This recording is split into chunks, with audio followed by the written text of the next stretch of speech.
Yes, indeed. Welcome, ladies and gentlemen. Astralis versus Avangar. We're going to get this grand final underway. Inferno was the first map.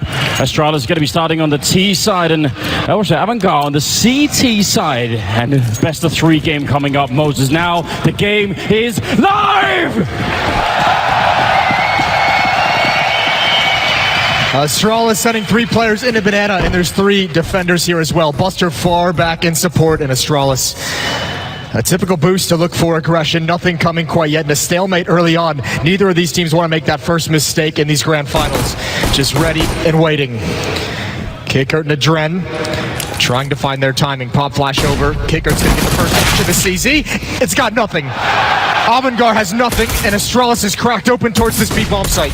We talked a lot about that Astralis utility use already on the desk being mentioned, and you know, it's true with HEs and a bunch of different things, but that one flashbang absolutely cracking open top Banana, and now that bomb is going to be going down. 5 versus 3, pretty much an impossible retake here. I have no idea how you could even dream of doing this. Sanji rushing through with a flashbang. He's going to turn around, getting a headshot. He gets one more kill before he's finally down. A godlike play from Sanji, and now it's a 2-on-2. They line up for Device, and he's not going to take anything coming from that side. A quick double, and Astralis will win it, but for a second it looked like they were about to do the impossible. Right when Sanji pulls it back into it, Device is there to just shut it right back down. That double kill is heartbreaking because Avangar all of a sudden had to have felt like they had a real chance. This is so brilliant, especially for a young player on this kind of stage to get this level of a start. But if you're Avangar, that's what you don't want. You had the setup. You had 3 players at B. You wanted to fight for that control. That's the exact fight you were looking for, and you still can't win it. 1-0 for the Danes. And a full investment from defense. Upgraded pistols, 3 CZs, and there's that utility damage. Device down to 22. It is returned on the other side, though. And Buster and Kicker are going to take some chip damage themselves. Device is going to be giving up on that. Krieg at any point. Could give it to Glaive or any of the others. They all have head armor, of course. Kind of a must-buy thing now that you know that they could be picking up, you know, SMGs or anything like that. And Astralis is fine being patient right now. They want the utility to be used early on by the CT side. You could see 3 smokes remaining with just over a minute. And Astralis can start applying a little bit of pressure to force 1 or 2 out earlier. There's the follow-up at the B-bomb site. No smokes left on this part of the map. The thing you obviously want to avoid here is walking into a stack. You don't want to be going into a bomb site where there's 3 or 5 people waiting.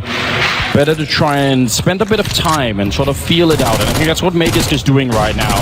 Just getting a sense of, is anyone here? What's going on? That, and you can see 1 flashbang used. That's information. That's something they don't have to worry about later on. So Magisk just firing up, just making the footsteps, has forced 1 extra piece of defense out. There's the follow-up, and Kiko chooses the wrong time. It's just Buster.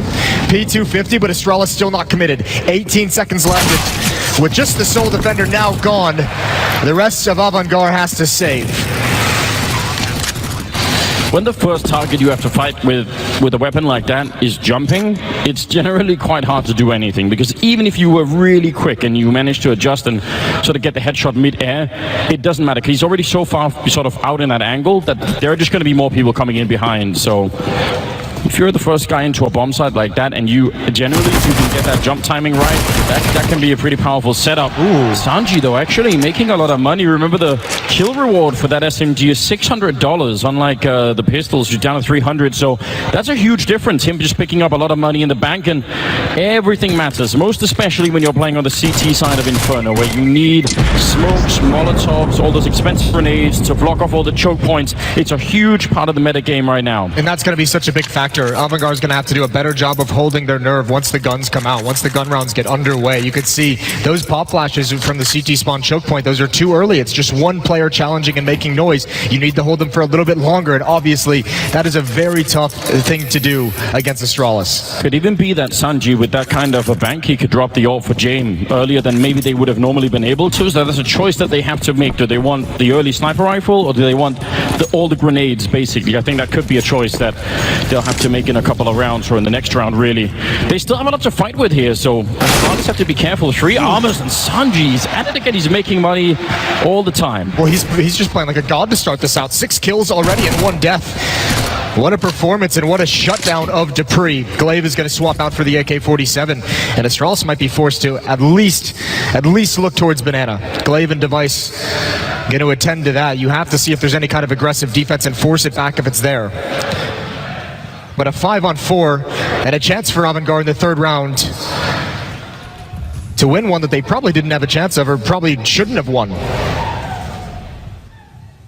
Buster, very hard to do anything in this position. Again, the smoke, that's the thing that would sort of save him, but when it happens at a minute, that's going to be tricky. Kicker is coming in with the next smoke, so that's kind of good news, and if they can wait with that smoke until 30 seconds thereabout, that's going to be a big difference. And towards mid, they're going to go for the information play. They want to start clearing out these halls. They want to know what kind of a hit it's going to be, and unfortunately, I think they've looked, and it was all clear when they peeked. James is rotating away, Adren is rotating away, but Astralis is coming right back here, and this timing could not be worse for Avangar. This is an absolute disaster. It is. This is one of those rounds, and it happened yesterday as well in the semi-final, where it looked like Astralis were playing off the minimap. Again, any new viewers to the game, that minimap in the top left, only we can see that. Obviously, the players can't see where the other team is, but it feels like Astralis sometimes just know.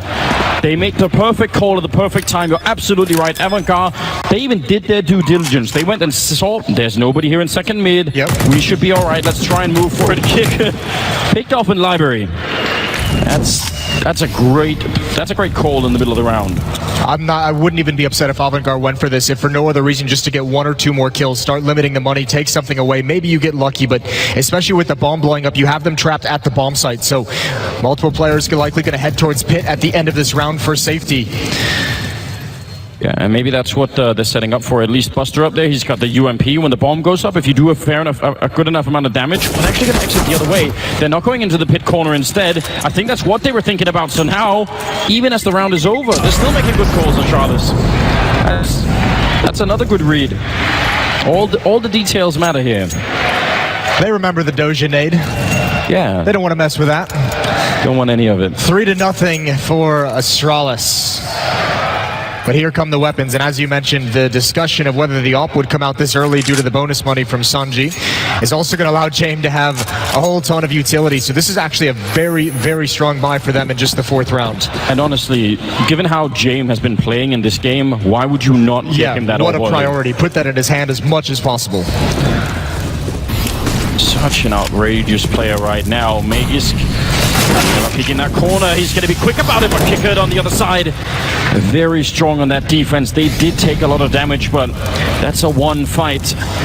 And that could slow down Astralis a fair bit. Device almost could have stolen that back. Sanji maybe a bit careless falling back from that one. Yeah, the damage on these defenders is so rough. Yes, they're 1 player up, but at what cost? 1 HE grenade, that's on Glaive. We'll see where he places that. Sanji's got to be careful towards this choke point if he leans in to try and take a peek. It's going to be a boost up for the defense. 3 players here still. They're really respecting the danger of a B hit from Astralis. And at the moment, with 4 players in Banana and no control elsewhere on the map, that's the right call to make.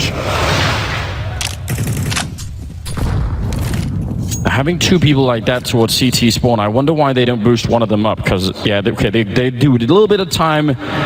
It could be a pretty good call.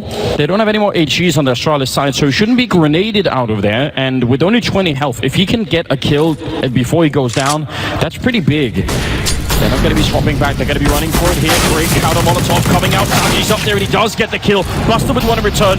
Not looking bad at all. 25 seconds, but Buster has to buy some time. The backup is coming, but they won't get there in time, and they've just Molotoved him out of the corner.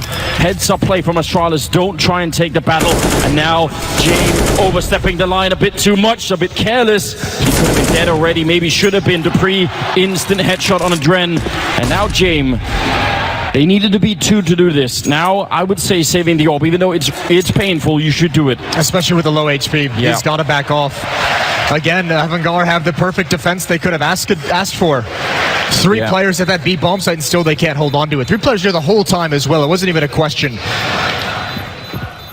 I mean, it isn't far off. I guess The rotation takes a little bit of time, so Buster's alone for quite a while back there. Yeah. And if they hadn't had a Molotov and they actually had to go and sort of hard clear that new box corner, maybe that would have been something, but ultimately... That was a Molotov as well, picked up off the dead body of Glaive. That was the one as they ran over it. They snagged it just right at the last second to be able to utilize it. And then they just waited for the Flames to force him out of position. And this Astralis offense is starting to get rolling. Off to a very hot start. You have to imagine there could have been some sort of conversation on Avangar's side to say, well, we sort of saw what happened to Liquid yesterday, so let's, oh sorry, not Liquid, but NRG. And I guess it happened to Liquid to some extent too. Oh, it definitely did. Don't let's get, rolled early on. Don't give them all that momentum. Just try and take a round away. At some early stage, James going to be Molotov back around the corner. He's got a little bit of backup, but it's just busted there with the Deagle. That's going to be a pretty decent counter grenade coming out. Lands right on top of three of them, but they're right in his face. This is where James actually does most of his really good work. The Deagle to cover, and he misses the flick. He had to get that one. A lot is riding on it, and they're now back behind the smoke wall and should be getting a bomb plant here in a 3-on-4. James gets caught in an awkward position. Does well to even get the first kill, but from there, it's just so hard to decide how to play the situation. Even with Buster covering him from coffins, and now a very difficult retake, and Dupree has control of Banana. He's cleared out the flank himself, so they know nothing is coming from middle. And Avangar, you have to go for this. 4-on-3. They're setting it up. 2 coming in from construction, 2 from CT spawn. That Molotov does nothing. It actually goes into the smoke. That's a mistake from the Astralis side. That could have bought a lot of time. Device nearly going down, and Magus is low on health, and there's Buster taking the head right off Device. Magus still fighting, and now that bomb is ticked for a very long time, and I'm not sure if Adren could do anything at this point. It's just too late.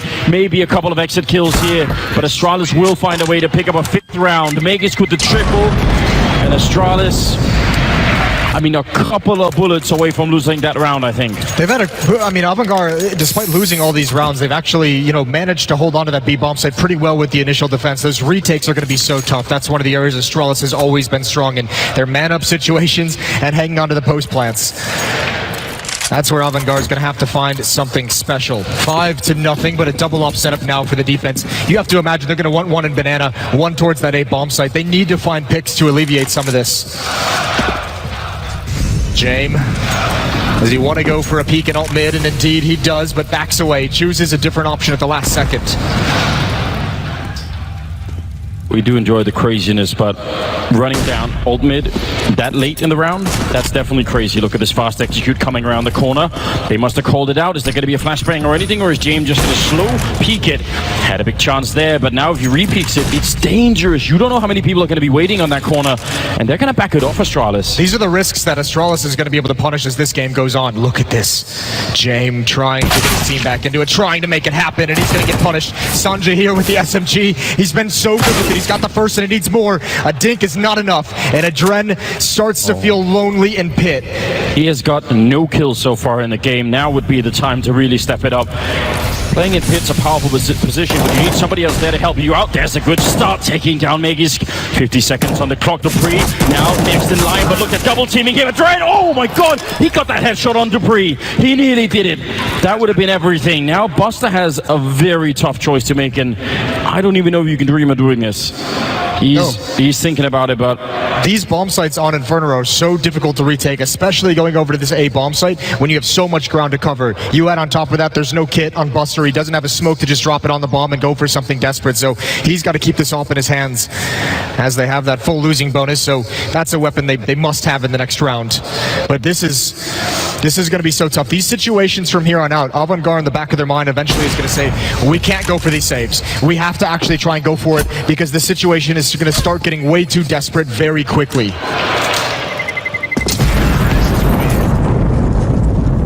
They saved the orb once again, and obviously the round loss bonus is kicked all the way up. 6-0 in favor of Astralis very early on, and they haven't been easy rounds. Some of these, they've had to fight to get onto the bomb sites, and some of the times they've been very low on health. But ultimately, they're getting the rounds, and 6 rounds early on T side Inferno is pretty good. Oh, it's phenomenal. This is disastrous for Avangar. We'll see if they can recover, but at the moment, you need everyone to step up. The guys who have kind of gotten here, 2 of the most impactful players on the Avangar side of things, Kickert and James, 1 kill apiece. Adren has 2, the most experienced player on the team, a former major MVP himself. Just gets that double kill in the previous round, and that's it. Sanji, the one delivering at 9 and 5, but you need more than that. And like you said, even though there is resistance, and even though they are, like Astralis is having to battle to get into the bomb sites, eventually it cracks, and there's just no way. Well, the first 3 rounds that you lose where it's close, you can keep telling a story like, listen, it's so close, next time we'll do it. You know, the 4th or 5th time you tell that same story, it's like, now it's no longer believable. Like, that rings really hollow after a while. Like, yeah, but, you know, they're still winning the rounds, aren't they? Let's see what can happen now. Round number 7, and setting up at the bottom of Banana, some grenades being exchanged, and Meg is... Oh, I thought he was safe from that first smoke, but apparently not. And now the grenade's on top, and he's gone. That's a beautiful timing.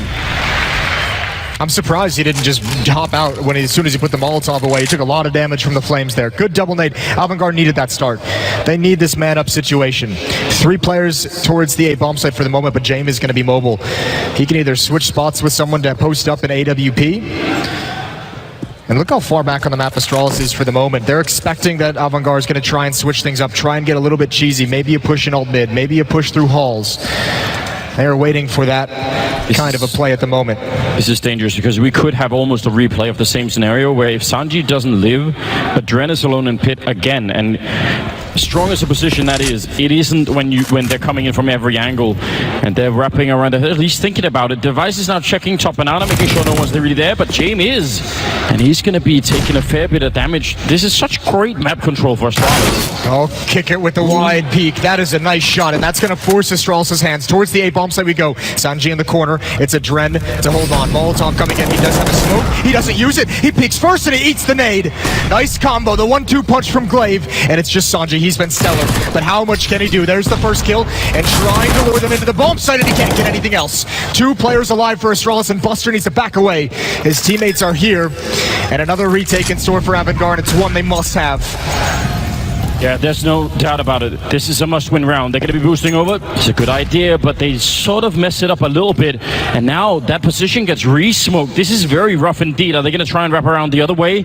A lot of time has already been burned off, and that smoke is still up in the corner. And Dupree now in a very powerful position over at Graveyard. He can control pretty much the whole bomb site from this sip on the bomb site itself, and it's ticking, and Kickert will get a kill. There's Dupree with one. Transferred onto Kickert, and now Buster up close. Dupree almost gets it, and Buster has no kit. They get all the kills, but they can't win the round.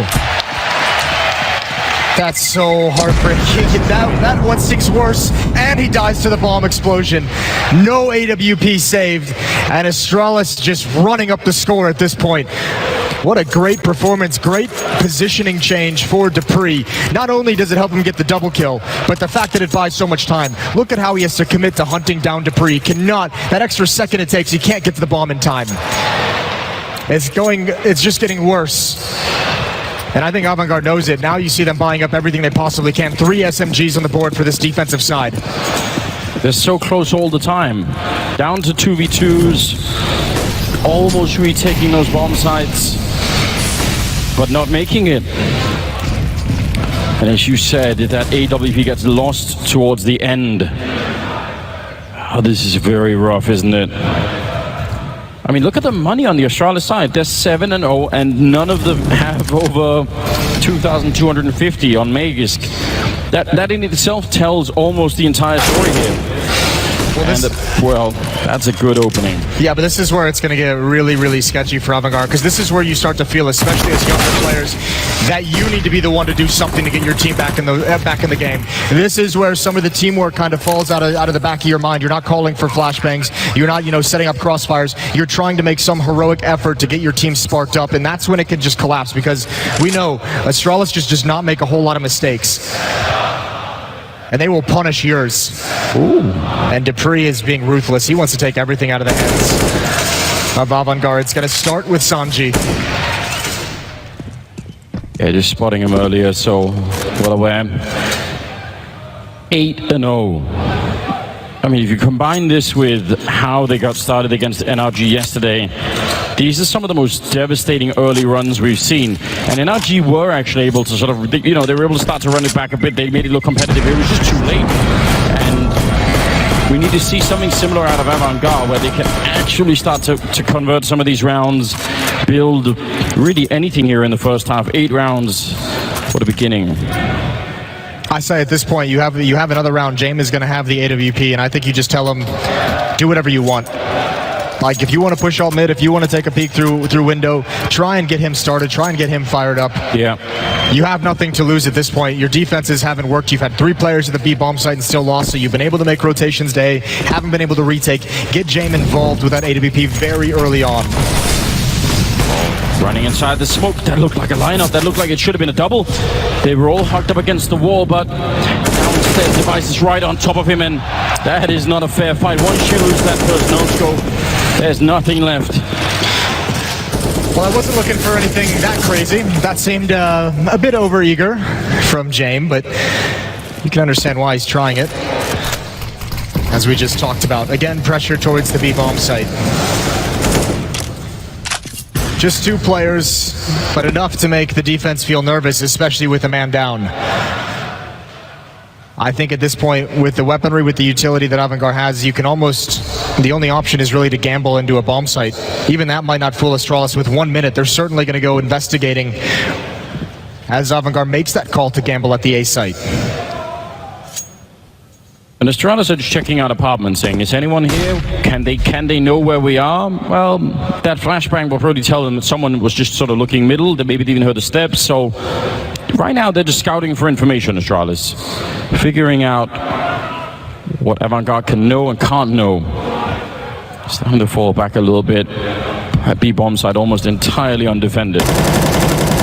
Oh, they line up, and Dren gets the double. That is a good start, and here comes Astralis back to the A bomb site. There was utility thrown towards B, and you can see they were trying to take advantage of the rotations, and Dren is shutting them all down. There's the play from the experienced member of the team. Dren steps up to the plate. Quad kill to get Avangar on the board for the first time in this Grand Finals. And a beautiful move, wasn't it? Like the counterintuitive move to move forward after you already get the first 2 kills. That's the part where they're just not expecting it, because the textbook move here is falling back right after you pick up that first double. You just say, all right, I'm going to be falling back. We're defending the bomb site. But nope. He goes for it, doubles down, and that makes a big difference. Round number 10, the first one now on the board for Avangar. Out of something big here as Buster's now pushing down towards Banana. Oh, and they know Device is in there. And dropping Magus right on the other side, jumping through, and he's going to get killed as well. Buster with a big double. They love that. And look at the money on Astralis. Yeah, it's really, really bruised. Avangar was waiting for this moment. They have to capitalize. James on Rap's side. Gonna hold for any kind of mid control, and Astralis wants to re-aggress towards Banana, retake this part of the map. Glaive checking the corners, spearheading for his team. There's the pop flash. As the smoke clears, he's going to keep going forward, and I think Avangar knows what's coming. Sanji is rotating into the position. He's getting here very, very early. He's got 1 flashbang for his teammates. He can help from far, far back. They're going for the boost. Molotov to deny access to the site. They can't even put it out. They don't have any smokes left on Astralis, so that's a bit rough. Buster getting 1 more kill. Why not make it a triple? And finally he goes down. Sip, he was even pre-aiming that through the smoke. He expected the boost to come, but now there's only 30 seconds left. A 2 versus 4. And this is a round that really should not be losable for Avangar. Flashbang, the bomb is planted, sure, but Kicker is going to be there, and it's all on Dupree, and he's just got no chance. Sanji will take him down. Avangar finding a second round. Thanks to Buster and some real heroic play at that B-bomb side. And really great flashes as well from Avangar on that retake. Yeah, it's a 4-on-2, but just do everything to secure your own money, your own weaponry, and secure the round win. 2 in a row now, as Avangar trying to come to life. And as you mentioned, I mean, they kept it so close for so long. These 2 rounds, they've just broken the economy of Astralis. So back to pistols for the T side, a half investment. Now, some of these rounds, and I don't want to dig up the past already, Moses, but some of these rounds yesterday were some of the rounds that NRG ended up losing, which is why we sort of, probably one of the most heartbreaking matches of all time yesterday. Yeah. Just for that reason, that every time they just got the, some sort of edge, and as James going down to sip. There's no one in mid. There's no one in mid to cover that because they put 3 players at B. It's only Adren here. He's got to deliver and he can't.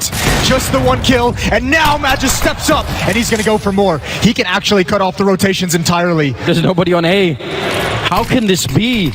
It is exactly what happened yesterday. As soon as they have Astralis down, as soon as they're out of money and it seems like you should be able to run something back, it all goes horribly wrong.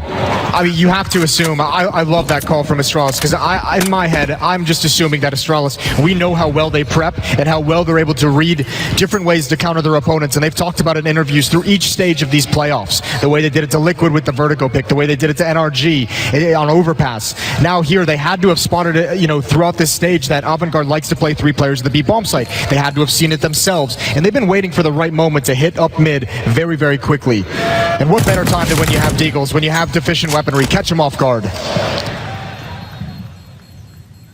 I mean, we mentioned it heartbreaking many times yesterday. We're getting a taste of it here now. 9-2 in favor of Astralis. Leaving Avangar, cutting the celebration short real early. Not even sure it got started much at all. James still having a really rough game, 1-6. Which might be why you've seen some of the awkward fight selections these past few rounds out of him trying to make up for it. That looked like he wanted to go in towards alt mid and just did not expect Zip to take that peak so early in the round, and obviously Adren the only defender to try and cover and try and close the gap in that defense. Timeout called by Astralis, even up 9-2. I like it. Talk about it, close out this half. And they mentioned in the past that one of the teams that actually started doing this a long time ago, where, winning a round like that, the adrenaline gets a bit high, everybody's get a little bit fired up, try and calm everything down a bit so that you're not just sort of tumbling into the next round and people make, basic mistakes. Well, this is where also they know this is like where they can really apply even more pressure. You're up 9-2, and if you win this, they know it shatters, the money from the Avangar, from the defensive side. So if you get that at this stage in the half, you pretty much have the red carpet's out, not only to open the show, but to get you to a 13-2 lead. Oh, kick it, walking into the shot. Device absolutely ready for it. James, we do need to see many, many more connections from his point of view right here. He's been trying to go aggressive on pretty much all fronts. I don't know what it'll take, but some of these shots have to be kills soon. They have so much faith in Adren at the A bomb site. 3 players again towards B. It's aggression. Sanji peeks right into the Molotov. He was dedicated because of the flashbang from his teammates, but it's just the worst moment for it. James slowly going to creep out, as you said. Need more connections. He does connect. Glaive is down low. Flashbang forces him away. And Glaive still holding strong in the corner. Now isolated by the smoke, and he's going to try and back off. Oh, Device returns the favor. What can you even do at that point in time? You get the leg shot, you want to hunt him down, you don't have any grenades to do anything. You want the USP, but you get flashed, and when you re-peek, the guy from behind the smoke will out-snipe you.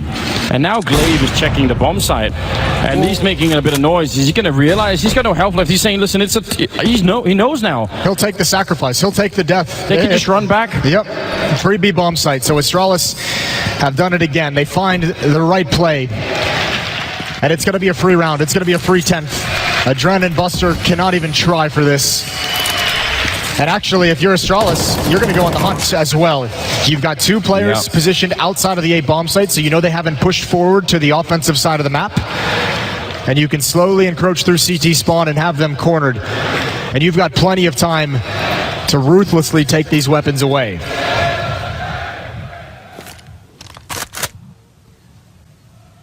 To take them away with the Viking chants in the background. Yeah, they've been practicing their singing pretty much all year, and maybe all of last year as well. just trying to keep the rifles alive. It all matters right now. Device a couple of blind shots. That's not bad. Bit of a one-way smoke being set up, and so far they're going to be able to save the rifles. So that's a very small comfort at this point in the game. 10-2. And we're moving into round number 13. Avangar saving 2 rifles. They pick up a couple of AWPs here.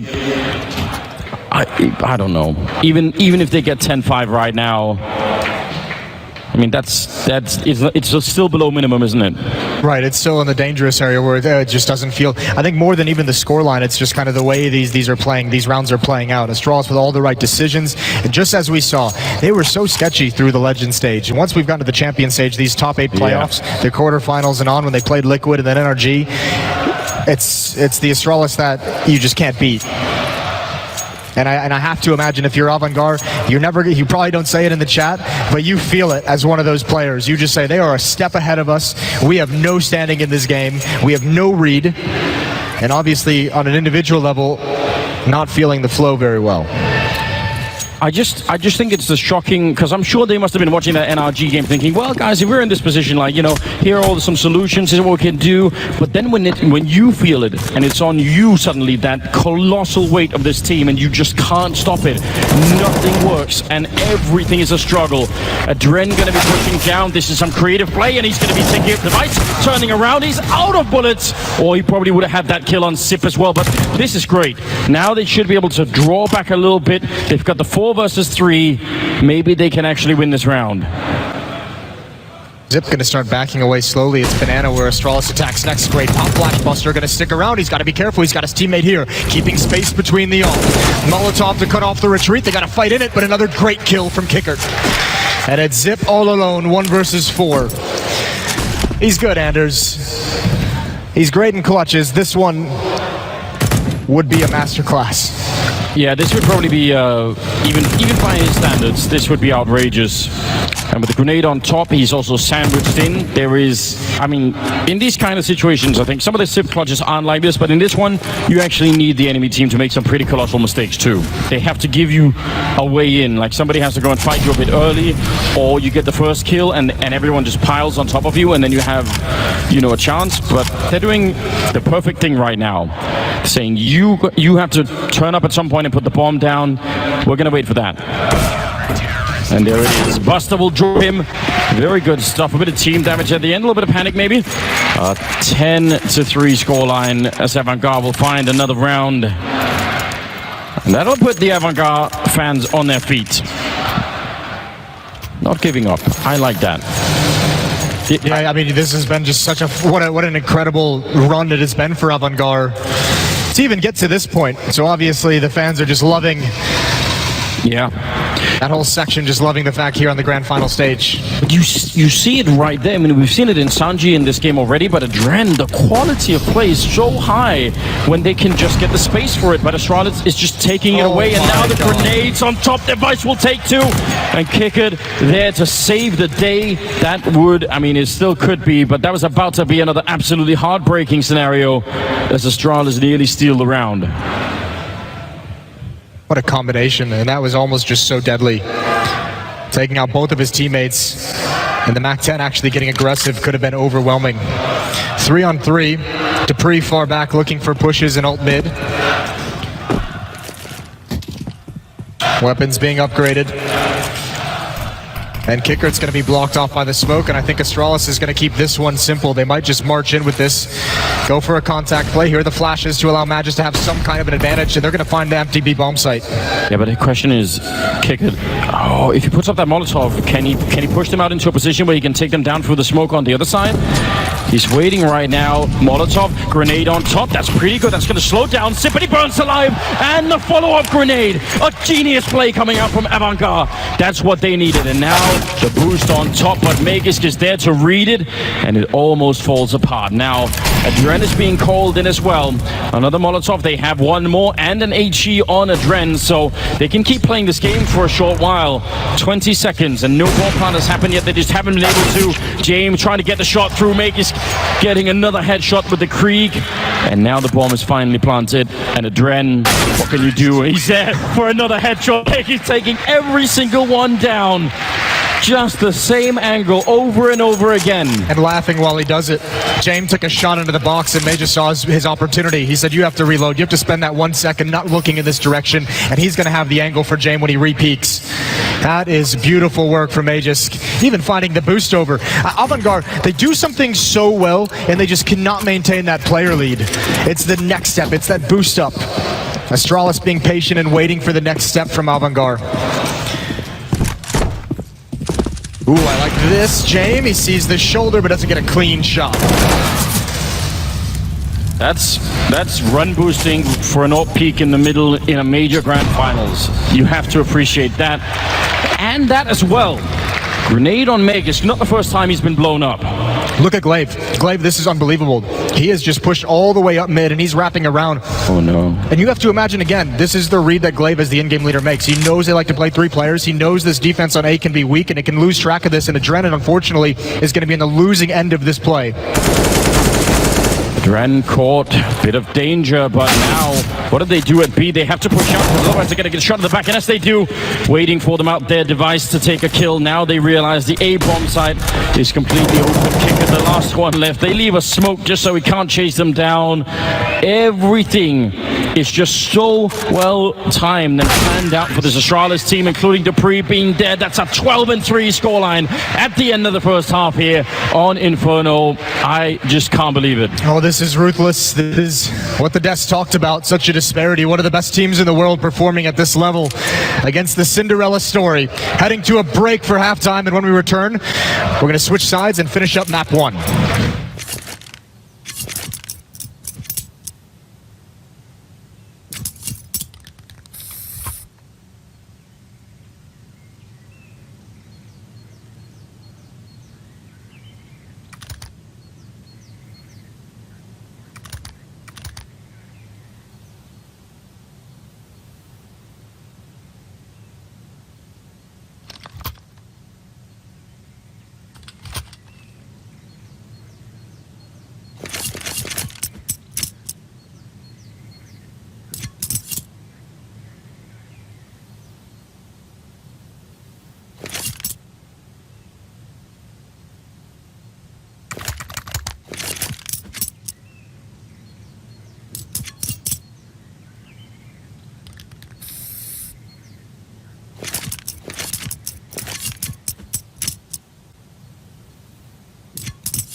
Welcome back, ladies and gentlemen. Second half coming up here. First map of the grand finals. Berlin, make some noise!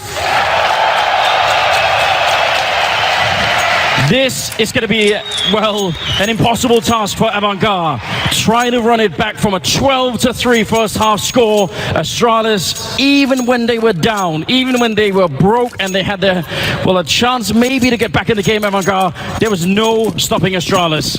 Some of the calls, some of the mid-round calls, and obviously that deal round with Sip, it's just too much to handle. Winning the pistol has to be the first step, obviously, but even then, it will be very, very tricky indeed. Let's see what they've got. Double grenade into the corner, and Adren already down to 12. Lucky to be alive. Yeah, that's a crappy way to have to start this pistol round. Adren gonna have to chill for a bit at logs and not be too aggressive, and which is a shame because he's been phenomenal. He's been one of the fraggers, one of the top fraggers for this Avangar side. Kickert gonna take the peek, sees Glaive and the choke point, who's just forced back into the bomb site. 2 Molotovs, 2 smokes, and 2 decoys on the Avangar side. 2 Molotovs feels like a B execute. Maybe. 2 decoys feels like a fake. Has anyone ever successfully done that? No, with but decoys? This would be the time to do it. It would be cool. Device going to be boosted up, so already that makes it tricky. There's a little bit rolling in, smoke in front to counter it pretty quickly. So far, none of the smokes have been used, but they're thinking about it.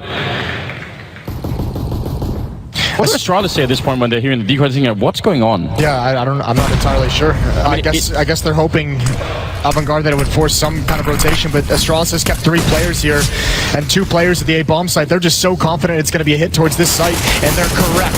Spamming through the smoke, Glaves in a dangerous battle. 2 quick kills, but Device is still here. And we've seen him win incredible pistol rounds in the past. 56 HP, 4-on-3 scenario. Just yesterday, it was outrageous for him. He's now by construction, waiting back here. Adren, oh, that needed to be a kill. Sanji can still bring it back, and he himself has been playing out of his mind in the grand final so far, but they just take him out. Magus with a quick kill. Device is down on the other side. 2-on-2. Oh, James, that's a nice flick, and that's a triple kill. Already doing better in this first round than he did the entire first half. And now Dupree, I don't think he can check everything. I think Avangar has actually find a way to win this round. That took everything, didn't it? All on it. Jane with a triple and a 4th round for Avangar. It's the spam as they approach the smoke. Glaive was trying to play behind it, waiting for them to come through, and that spam coming right through just throws off his entire play. You know that smoke that's down that they're all trying to come through, that was Sip putting it down from the orange boxes. He underhands the smoke so that they all have to line up against the wall as they're coming into the... It's so smart. And I mean, the fact that in itself could have shut them all down. Look at this, they're all funneled here because of that smoke that's to the left. Man. Well, I mean, even winning the pistol round is obviously going to be phenomenal for Avangar, but you did it in the best possible way. James getting 3 kills, including that spectacular headshot. So for someone who had 1 frag in the first half, that's got to feel good that you at least start things out well this time. 3 MAC-10s and 2 AK-47s. 1 defender for Astralis at the A bomb site. Bomb is still very far back on the map, so no one's really dedicated. They haven't made their decision of where they want to go, but with 3 players top banana, that's got to make you feel a tad bit nervous. You can see the investigation coming from Buster. He spots 1. There's the follow-up peek, so now they know 2 are here, and this utility usage has got to scare the hell out of them. They need to fall back. Oh, he's still sticking around. I was going to say, surely if you're Buster, that just smells like a setup, doesn't it? You get that deep in towards the bomb site, and then a bunch of people peek you at the same time. That should tell you something. Yeah, I'm actually amazed they're still fighting, and yeah, they're going to come out on top because the betterment of the weapon, because the better weapons. But this is insane, actually. The position from Magisk. Oh, that's not good. That could actually funnel Avangar back towards the B bomb site, and now he's going to hide Magisk. He hears Kicker. He hears the footsteps. The bomb is left all alone. Kicker cannot leave his teammate like this. He can't do that. He comes back to help. Oh, and now Avangar, they finally stabilized, but there was way too much danger in this round. I absolutely agree. If they had run back to B based off that 1 MP9, that would have been devastating. But now they found a way to make it back, and that could have gone any which way, I think. Dupree with the CC, hoping that someone would come lurking past, but it's going to be fine for now. Maybe there's some SMG on the ground he could find somewhere. Certainly Avangar going to be winning the 5th round here. 12-5. Still a very long way to go. But it's got to put a bit of a smile on your face to see James now picking it up, starting the work with something. Right. Well, yeah, in just these 2 rounds, he's already had 5 kills from 1 in the first half. So fair play. And I mean, at least even if you lose this map, at least if you're Avangar, if you're buying him time to kind of get going, and maybe the nerves, maybe the first half of the nerves obviously got outplayed a number of times by Astralis, but settle him down, get some kills under his belt, make him feel a little bit better, and you can at least go in the next map and say he started the fire right at the end. And that's better than nothing. Nothing is also what Dupree found over at Top Banana. Didn't get anything for it. So that's a shame. Well, the odds are looking even worse than they were to start off with. So I guess that's understandable at this current moment in time. I'd say so. 12-5. That is still a heavy lead for the Danish side. It's 4 MAC-10s and an AK on the other side. So this time you would expect for there to be maybe a bit more speed, jumping MAC-10s. Well, I mean, what scares you about it is that's the buy you sometimes see when they've already made the decision of where they want to go, right? This is where you see the commitment up banana. Yeah. And if they're going to be full-blown committed right out of spawn, they can run into a stack. We saw Astralis just do it in the previous round. They almost got lured into that trap. Astralis is going to have some small measure of things to fight with. Upgraded pistols, not a whole lot of utility, but there's going to be danger, if Avangar isn't careful about this. And like they weren't careful in the previous round. We've already seen an example of it, and certainly saw many of them throughout the tournament, of just what happens when you afford Astralis even a slight opening, anything that you can give them, and it can backfire really quickly. That's a good fight there. Bit of a setup with a flashbang. We do have another interesting stack over at the B-bomb site. In the corner, if they throw a Molotov there, then both people already just go down, and it's just a USP on top, so you have to assume it's going to be somewhat limited how much damage that's going to be doing. Let's do it better than the MAC-10. Good shot from Buster. Bomb still back in T-spawn. It's being picked up now. The foothold in the B-bomb site is strong for Avangar. It's just Zip to defend at first oranges. Throwing himself for the smoke with a flashbang. But I think they were just blind spraying that, and it works out. And I don't think there's really much Zip could do here. His device going to be going down. And now everybody's staying alive for the Avangar side. 6-12. And taking a step closer in the right direction. But you can't really help. You still have that feeling in the back of your mind like any minute Astralis can just slam the door on them. Absolutely. But I mean, at least for the moment, we'll see how this first gun round goes. It's bold for Avangar to stick with the two MAC-10s, considering the disparity in the scoreline. You'd think they'd want to upgrade immediately and start actually trying to grind back into this game. We'll see what they can play with it. Device with an AWP, gonna go for the peek down mid. No one swinging wide to challenge. And here comes that three-man utility usage. Down banana for Astralis that we've seen so many times, and so much damage, and Buster's gone. He eats all of it right in the first round. And that's got to feel terrible, because you know that's just going to be happening every single round for as long as this goes on. You have to be worried about which combination of nades Astralis is going to use. You know what's so stupid as well as that? Everybody knows this. We mentioned it on the desk. All the teams know that Astralis are so good at this, so you would think that that would cause some kind of a fall-off in the success rate of it. But they're still so good at it, even when you know it's coming, even if you think that, yeah, well, we've got to be careful of the grenades. Yes, they're the best team in the world, they're throwing them, and somehow still you end up walking into them. That in itself must add an extra layer of frustration. It's like, well, we had this conversation and still... Yeah, well, at least Adren gets to upgrade to the AK-47. He had one of the MAC-10s. So still some weapons to get back into this. Sanji on the other side of the map, all on his own, but he only has a MAC-10 as well. So it almost feels like they have to hit the B-bomb site and turn him into a lurk. There's a deep smoke for Small Pit, and it's not fooling anyone. Actually, Magisk is even more convinced than ever that it's going to be this B-bomb site. They're making noise over here, so if that's an attempt at a fake, it's a very weak one. And Sanji's not able to initiate any action because of the MAC-10. That's what we used to call an NIP play, actually. Kick it, getting a kill, but the crossfire, Magisk, even though he couldn't really see much, still very effective. And Glaive back here doing the damage, and Magisk again, the bomb is down, and Sanji in this kind of a play. This is something that, you know, the old original NIP lineup used to run.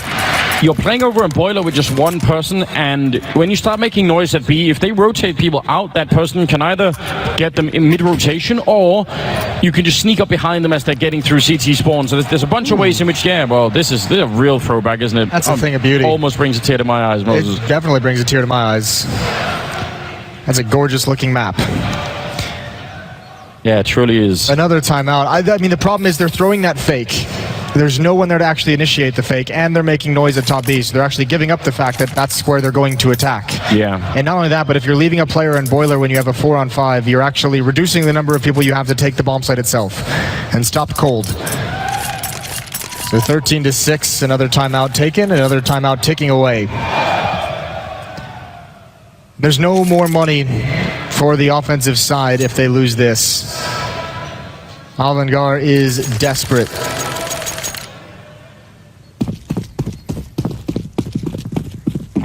With the bank being empty, Avangar have to win this next round, or Astralis probably bounce from 13-15 with almost without skipping a beat, really. Pretty decent grenade to the bottom. It might not seem like a lot. Oh, that's great though. That's Device hitting a shot on kicker down to 8.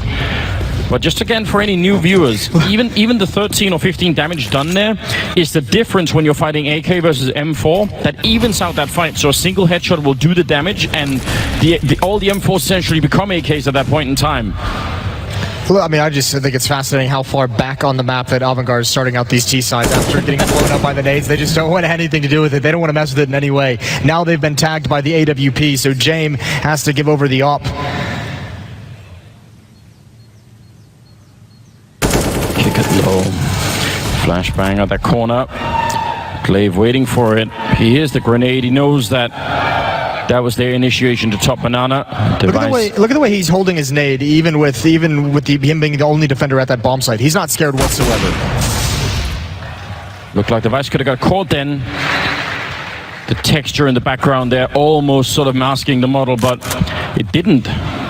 And now what do they do? Trying to go B this time. I mean, they've got the setup for it. Glaive, 30 seconds. Smoke timing is off the charts, and Sip is there as well. They still have a couple of flashbangs to buy even more time and trying to get through. Sanji down. The bomb is now on the ground. 22 seconds. And another nearly impossible Sip, even through the smoke, just tracking in Glaive, trying to see if they get it done. And Jane will take him down, but can they actually win this one? A 2-on-4, or actually a 2-on-5, that now at least they're getting a bomb plant in. Kick it with the orb, he gets downed immediately. Make is somehow able to get that shot, and now it's all on James. He's low on health, and he's alone, and Device just edging him out. And that will be round number 14 for Astralis. Avangar, at least they get the $800 bomb plant bonus. I mean, it is a really small comfort, but that's the only thing we can really look at. My God. Yeah, that is just so brutal. And that smoke that Glaive managed, that saved him holding his nerve. He hears them taking banana, hears the pop flash, falls into the site, and he knows they're jumping over car. He can tell the footsteps. They're not actually going to swing around the corner and attack the bomb site. And you almost dare them in a way. You call the bluff. If they want to swing and turn around the corner and just basically rush the B bomb site, you're risking what's on the other side. And Avangar had no idea it was just Glaive. He holds that smoke until it really messes with the timing of that hit. They have to come through it. Something that Avangar wasn't able to do, hold those nades deep into the rounds in the first half.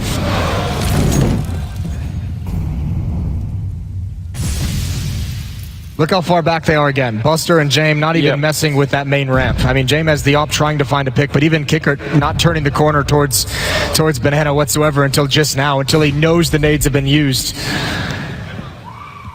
Just looking at the way Astralis play, you can tell they're so far inside of their own comfort zone. There's no pressure being put on them to try and recreate anything or come up with something new. Flashbang at that corner, but Glaive is immediately back in. Could have hit the blind timing, but did not this time. They do fall. They get pushed back a little bit further on the map this time. So top mid and top banana actually almost getting retook top banana now for Astralis. They're thinking about it. Device still lingering around here. Otherwise, mid-air, and Sanji. Great timing against Device. Magus now falling back, going to be putting up that Molotov to try and buy a little bit of time. A big opening here for Avangar. And Astralis knows this is going to be a fake. They know that Avangar has to use any advantage they have, and that's taking out Device at the bomb site. They're rotating everyone here. They know the hit is coming. They know it's going to be everyone on the attack, and they just holding on to Pit perfectly. Zip to help him out. He does eventually go down, but like I said, they're resting Astralis here to defend, and off angle inside the site, and somehow Avangar coming on top of these battles. Zipnik's just waiting around the edge of the smoke. He's been waiting. He's actually sacrificed debris to try and get more than just the one kill, and there he picks it up, refiring it. He knows Kicker is in there, and that's the bomb down Zip. The sacrifice was all worth it. He gets a triple, and now Sanji has to back on out. There's no winning the round. That's 15. That is map point for Astralis. He could have tried to help out Dupree in there. He could have done something. He was hiding at the edge of the smoke instead. That's pretty heartless, but at the same time, you see the result. I think you're fine with it if you're Dupree. I mean, remember, he's one of the B defenders. Usually on those kinds of hits, he's not even supposed to be there. The fact that they had the read that it was going to be an all-in from Avangar after the Molotov faded is perfect. And a great recovery from Astralis. 15-6, they've got 9 chances to close out this map 1 of the Berlin Major Grand Finals. And against 3 pistols, the off on James, I think they've got a great chance, but another good find. Another good pick for Avangar, and they follow it up with Buster. Spray through Sip, and the last bullet that he sprays had more in the chamber, but That's just so stupid. it is actually stupid. The opening is there for 1 second, and Sip rolls in. James trying to focus at top mid, the smoke to his left, and there's Dupree, in fact, taking down Sanji. So far, nobody knows, nobody has found out what does it take to stop this version of Astralis.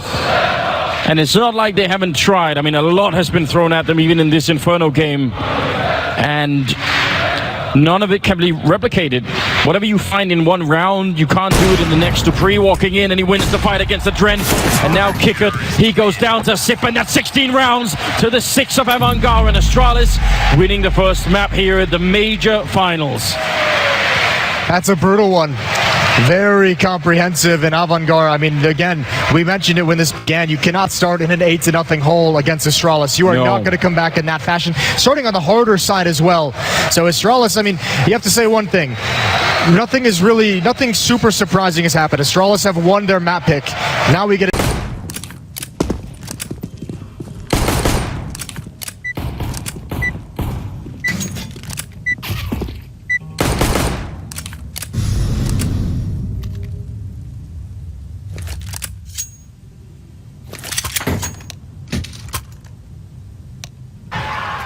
Thank you, Alex. Yes, indeed, we're ready here. Astralis versus Avangar, map 2 of the grand finals here at the Mercedes-Benz Arena in Berlin.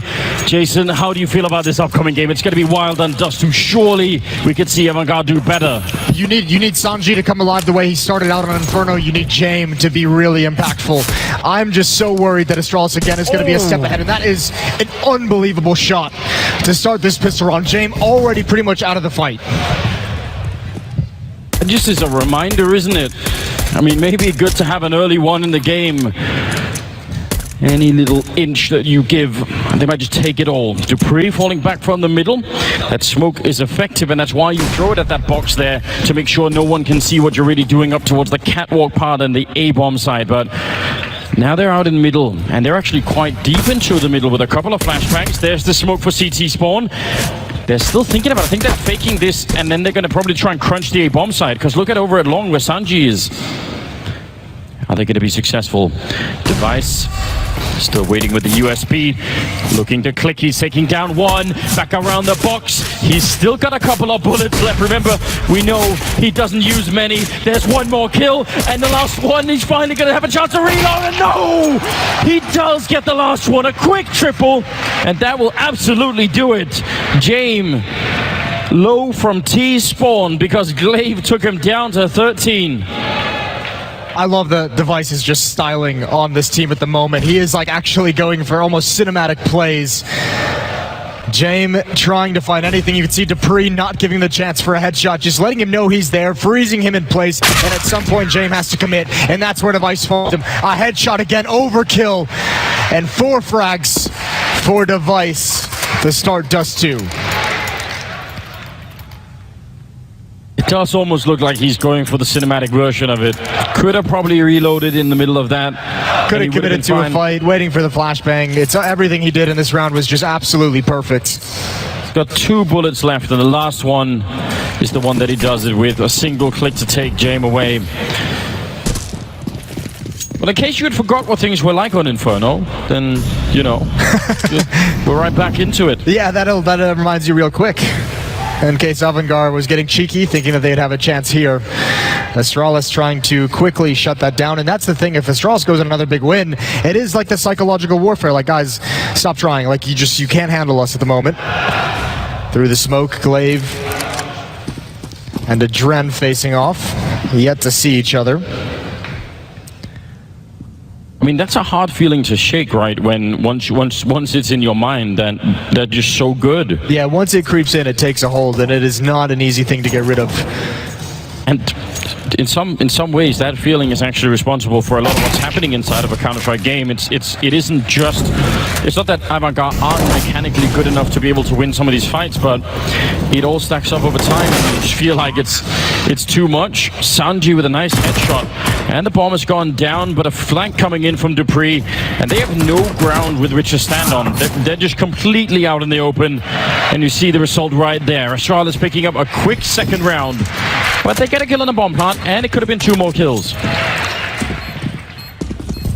Something could have been even better there for Avangar for sure. Just a little. I think this map can swiftly run out of control. If you remember when this team played Liquid on this map in this very stage, just a few days back, a lot of flanks, pushing into Upper Dark, pushing through Long A. Even when you know, advantages were found by the attacking side, I mean, the flank just always came back and evened things up. And you have to imagine they're going to be looking for those plays this time as well. 2-0, and the weapons come out in the third round for Avangar. James has his AWP and some armor. There was a lot of discussion on the desk on the various ways that Astralis just shuts down opposing AWPers. And James, I think, got a taste of all of them on Inferno. This time, no one from the defense challenges. They're fine letting them have control of this. Or are they? A bit of a later retake, it feels like. So that means they're definitely going to check this corner. I've got to give it to James. I mean, really did not have a great first map, and already just out. He's standing on top of the flames, and there's no backup there. That might have been the real issue. He goes down. A refrag, a sip is taken out, but still might not have been worth it. It's a lot of utility used by the defense. Look at the players that actually take long. Glaive has nothing. Device has 1 smoke. All to get that opening kill. Now, they did do massive damage onto Sanji, and they've regained control of Long A, which is quite nice to have, especially because Device with the AWP can play supportive between the bomb site and the pit. And it looks like he'll actually have a role to play in the end of this round as Buster and Adren go towards Catwalk, Kickert and Sanji for long. They're going to attempt to split this A bomb site. And a lot of it depends on how impactful these 2 players coming out of double doors can be. Well, if either one goes down, you have to assume the next guy will fall not that long after, because they're sort of dependent on either one holding an angle each.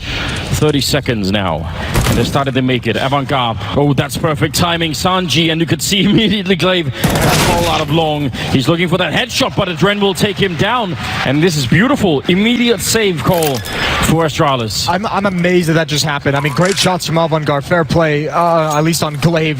Device just went down for free. That's a rare mistake. You're not going to get many of those out of Astralis. I have no idea why they decided to call for that rotation. They were set up perfectly. You can play retake on that A bomb site, especially with a 4-on-4. You have Device with the AWP. Glaive just needs to hold pit, and you can manage that scenario. The fact that they swap out and Device doesn't actually look towards long is just exposing yourself for, you know, the exact thing that happened. Very rare mistake out of Astralis. So whenever you get one of those, if you're playing them, you've got to take full advantage. You have to build on it. Look at this money that Astralis has. It's not a whole lot. $0 on Dupree, who's already got an SMG. This next round is a chance for Avangar to go out on an early lead on Dust 2, and that would be spectacular. That could get everyone going. It would be so cool to be able to see if Avangar can play with a lead. If they can build some momentum, if they can go on a run, if once they get that lead, we see that confidence come back. I mean, this should be a very different style map for them in a bunch of different ways. The aim has really looked good on them. James with that AWP, just any kind of thing like that to fly off early on. But again, this is one of those potential heartbreak moments that we've already seen many times where you sort of have them almost broken, right? Bending about as far as they can in terms of the money, but if they win this round, then it's that you'll be the ones left with a weird feeling. Good damage onto Dupree. 41 health. Boost expecting some kind of a B-split here.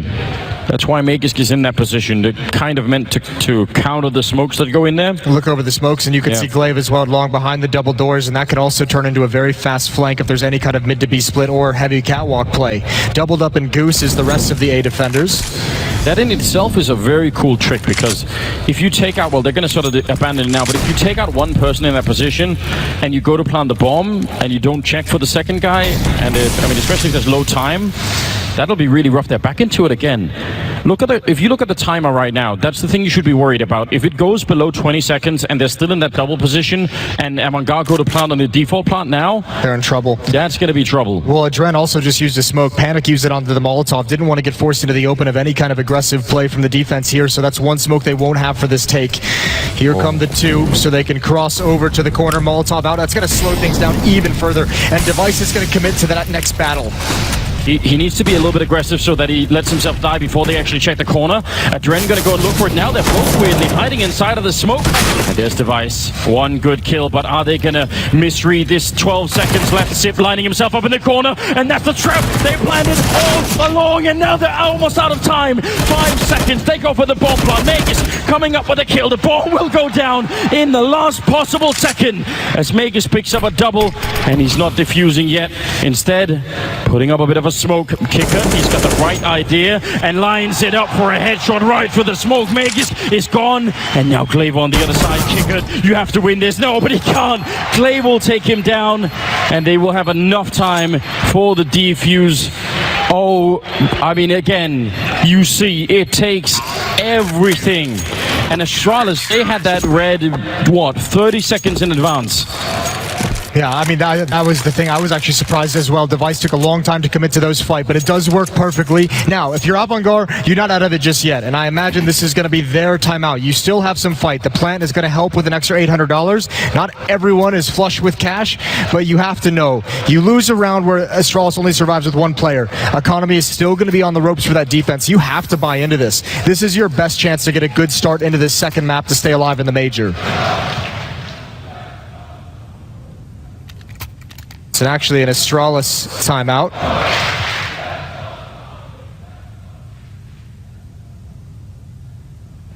A chance for Sonic, the coach behind them, to have a say and calm everybody down. I mean, all things considered, despite how good Astralis, the decisions they made, how well that was played, I mean, there was still a moment there where Avangar had the player lead, had an advantage down the stretch of this situation. Yeah. Oh, he was so close. James nearly getting the shot through and tagging somebody. Won't get the kill through those doors unless it's a headshot, but oh, look at they might push up a dark. Yeah. And Sanji actually, he doesn't have the Krieg, otherwise this would be such an amazing fight. AK long range against the Orc, but he comes out heavily on top, and this is very good for Sanji. Heads up for him to check it and be aware of it. And Astralis kind of just being called out on this. Yeah, again, you don't see that all the time. I don't know if Astralis maybe misread the situation of the money and maybe thought that Avangar might be saving, but they still have, oh my god, they brought Zipnix over as well, so 3 players aggressive total. Magiska's already down, but this 2-man setup, Zipnix can bait them right into Dupree's waiting arms. It's about to be a massacre in these B halls. Yeah, expecting 3 people here, surely. 3 goes down, that's pretty big, but there's the following setup. A Sip will take down 2. And that's a 3-on-3 with 48 seconds on the clock. Now they're bringing James back, Buster over at long, but look at Glaive. He's tired of waiting. And this is one of the features of Dust 2. This is actually a very tricky part of the map, which is you can really, really lose track of those CTs. A huge opening gap. He turns around. James might be able to shoot him in the back. No, he's run the other way. 2 more steps in that direction and he would have had it. Now Buster is out long, but that is a bit of a distraction. Is that going to cause Sip to move out of position? Buster going down and Sip now slowly falling back, but no. He thinks better of it. He's back in position. He's already got the double. Now they almost line up for him again. There's the triple, and now only 10 seconds left. Zip is doing everything right. Finally, the kill happens, but he can't fake the bomb. He can't get off. A Device is going to be coming in from upper dark, and the round is done. He could never have planted the bomb there. Device gets a double, and Astralis will pick it up. I don't know how to explain how close these rounds are.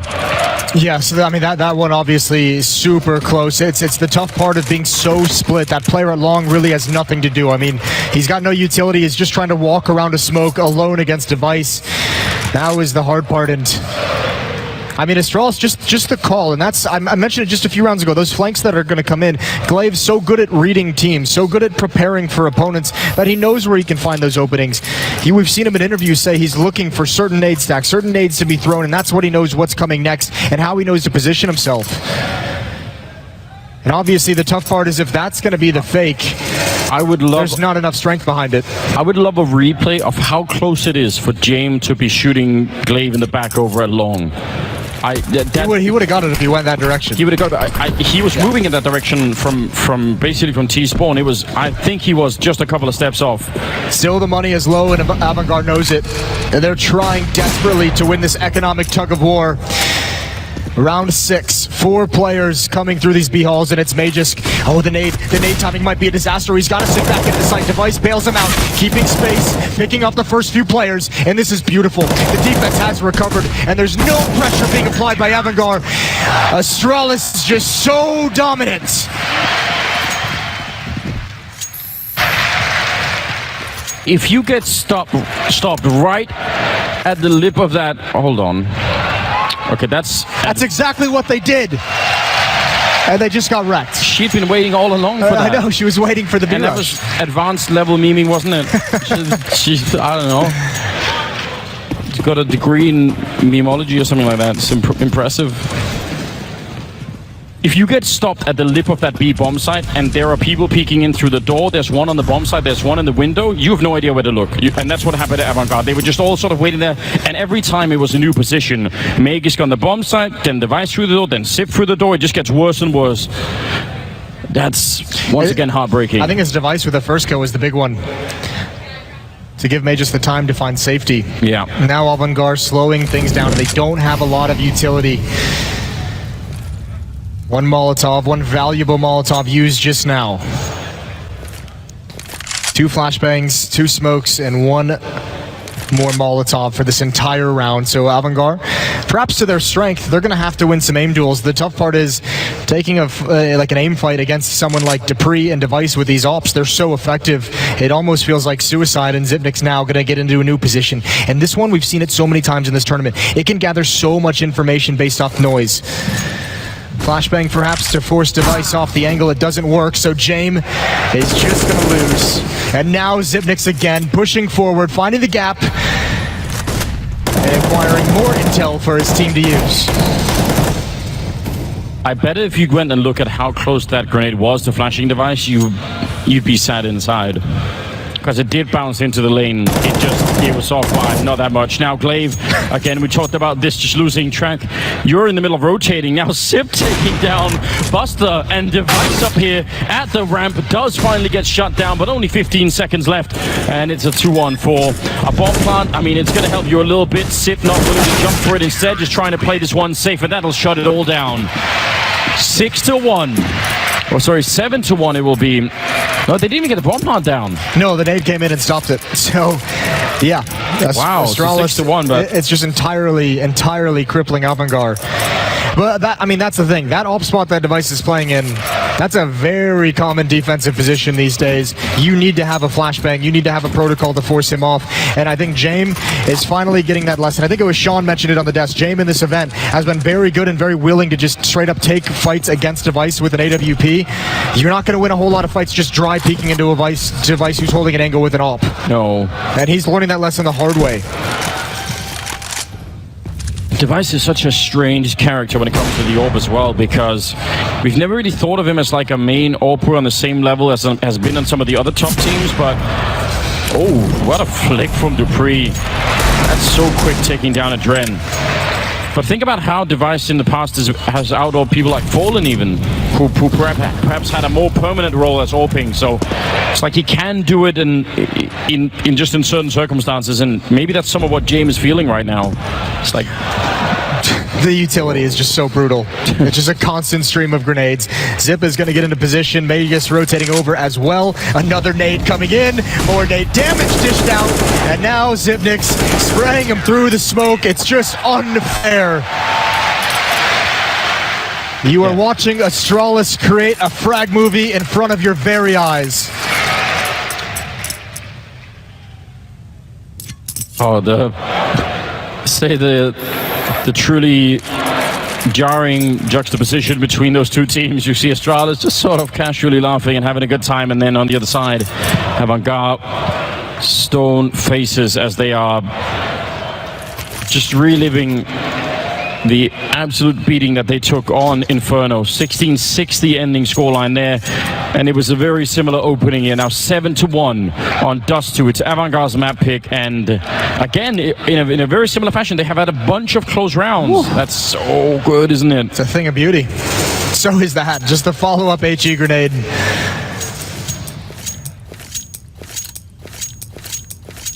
I don't know.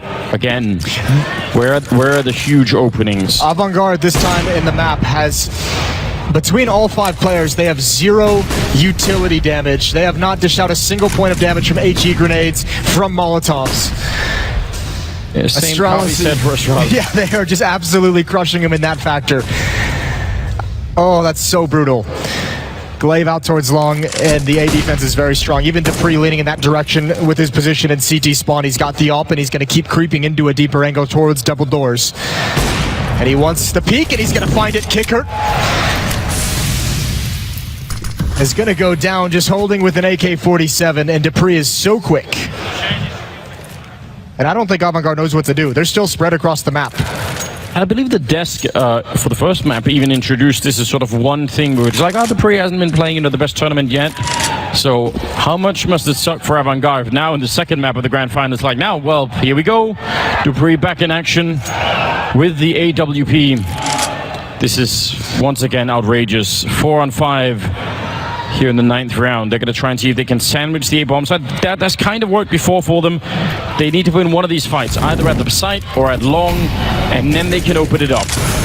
38 seconds as they do start to make their way up catwalk, making a bit of noise to try and distract, and a beautiful opening. Sanji taking the head clean off of Glaive, and now Sip moving a bit closer. He knows he has to win this fight. He's all in on this one. He doesn't get the kill, and Sanji instead with a double opening, and Magus, he's in position but already tagged up, and Adren pre-firing the angle. This is a great execute for Avangar, turning around Adren, a big double, and now Dupree.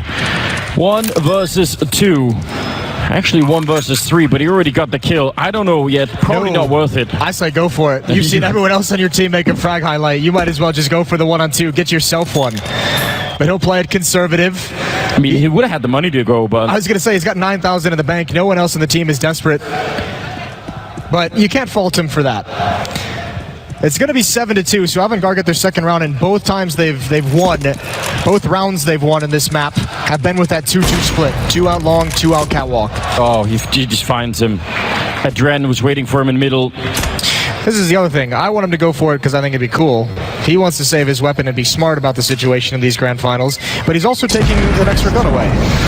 Yeah, so still just keeping Avangar as close to the edge as humanly possible, even in defeat. Yeah, that's something, you know, almost disgustingly robotic about Astralis in that sense. It's like, oh, we lost the round, but what's the most effective play now? You're still thinking about it. Yeah. Oh, we can still take one more gun away. That'll have an impact later on. Very well could be in this next round. A nice 4-on-5 won by Avangar. Again, beautiful shots from Sanji as well. He was perhaps the one shining light for them on Inferno. Yeah. In the early stages. I think he had like 7 or 8 kills with the SMG in the first 5 or 6 rounds. Oh, this is fast-paced. Adren trying to get up, but he was shot by the nades. He's still going to win the battle. And the defense has to back away. Device has sunk back to car. Zipnik's retreated entirely over to catwalk, where he has the AWP to contend with, and actually Jay might be able to get the angle. I'm glad Device fell back from that position. I was not a big fan of that at all. I think that's scary. Now, they actually are in trouble. Look at the speed behind Avangar. Normally, people wait a little bit here, but they've already thrown one of the smokes. They're lacking a smoke, so there's a huge gap here for Sip to wait. And finally, they're going to put up the second one, flashing their way through. And Sip, can anyone get him in through this? Is there a flashbang coming from a team? They could certainly think about it. There it is, charging through. Device to set up the flashbang. And Sip will get a kill before he goes down. 4-on-3 still with a bomb plant. And Avangar can't lose this. 4-on-3. 2 ops as well for the retake, so Astralis, if May just goes down, they're going to call for the save on that AWP, and they might even just do it anyways. Yeah. Maybe hoping that if the grenade takes someone down, then there's an opening. Yeah, maybe a chance there. Great for Avangar. This is such a difference. And Dupree sticking around again, much like the last round. Even in defeat, can you take any weapons away? Because the money for Avangar is still not great. And he's aiming for somebody to jump. He's ready in case somebody tries to make the jump to go past. And he's absolutely got it. Kick it. Immediately out. That's I mean, it's this time not as impactful. Still great for Avangar. Finding a third round, that is big. 7-3. Signs of life. The problem is, because of the way Astralis is playing this with these early save calls and not actually losing all their weapons, is they're not actually getting close to being reset with the money the way it is. No. As this losing bonus builds up, they're still only rebuying like maybe 2 weapons, some utility, so they're not actually losing a whole lot of cash. And they can just keep doing that and rinse and repeat until Avangar wipes them off the map. Timeout called from Astralis. They don't want to let this lead slip away. Even the timeout is that's a decent way to not to sort of stop the momentum, right? Because obviously if you're winning, you win sort of back-to-back rounds, you kind of wish the game would be even quicker, right? You're like, let's go. Now we've got some sort of formula that's working, so now you have to take a break here. And another thing is, when that A attack is working and Astralis take a timeout, you might be thinking, well, what if they're now defending differently? Like, is this the time where we switch it up? You could be mind gaming yourself even to some extent in some of these timeouts. Dupree, he has got momentarily Kicker locked in the corner there. He doesn't know. He has no idea. That could be so dangerous. He didn't actually spot it. He got there pretty quick, but Kicker was obviously faster. And it almost seems like Avangar wants to probe for a mid to B split. They haven't really run one yet, and it seems like Astralis is waiting for it. Yeah. Zipnix and Magisk in CT spawn. Dupree peering into the upper tunnels, deep into it with the AWP. They're waiting for it in a huge way. It's Glaver Red Long winning the fight against Sanji. Device falls off the ledge. I'm not sure if he might have even wanted to stick around for a little bit. I'm not sure if that was completely intentional. The Molotov, I think, would have probably, spread onto his initial position. But if you can walk back and let them walk into it, that's not a bad way to deal with that. Bomb being picked up. That smoke right there that's been put up at the ledge could mean any number of things. Glaive still holding a pit. That's a big win for Magisk. No one to trade. No one else even came out mid with the Dread. He just went and found the duel. Zipnik's rotating over. And I'm not entirely sure what the plan is for Avangar. It seems like they're not. They put Jame in the middle of the map to try and cut off rotations. He's done just that. But oh my god, the hops around. He somehow survived. And a big win for Kicker with the bomb. Now sinking back. But even if they go towards this site, Dupree is still here with the AWP. The smoke is going to help only so much. And Glaive on a big flank again. Waiting back here, the Molotov is out. Dupree taking a lot of damage, but still taking Kicker with him and almost finishing the round there. 9 seconds. I don't think Buster could do anything. He can't really get the bomb plant down. As long as Dupree's there, he gets the kill, but Device drops him. And there was no time anyway. Another round on the board for Astralis. I don't know if it's reasonable to assume that Avangar has seen this yet, but there's been a number of rounds now where Astralis have had people on those boxes in the CT spawn, and they just threw that smoke on the catwalk ledge. Now, if you throw that, you can actually jump people from catwalk into CT spawn behind and go for one of those B splits. And I don't know, if you know that someone's there, that's a play that might be worth going for. It's obviously high risk, but they simply might not have it in their playbook. I mean, it is something you can kind of improvise, right? Yeah, I would love to see that kind of a play.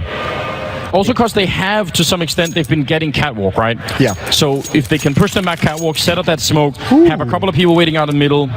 Old school Dust 2, baby. Yeah, give it a round of applause. It's a beautiful thing. All of the memories. A lot of nostalgia in the 20-year-old game that we all love. Jame gonna miss a shot in middle and still a double op setup.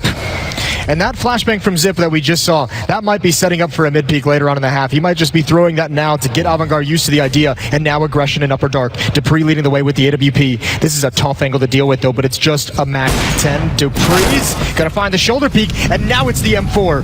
Sanju is committed, and it's also a mid to be split, but there's 3 defenders here. I don't know how you get past this. Now that all the utility is being put up, Avangar's actually trapped.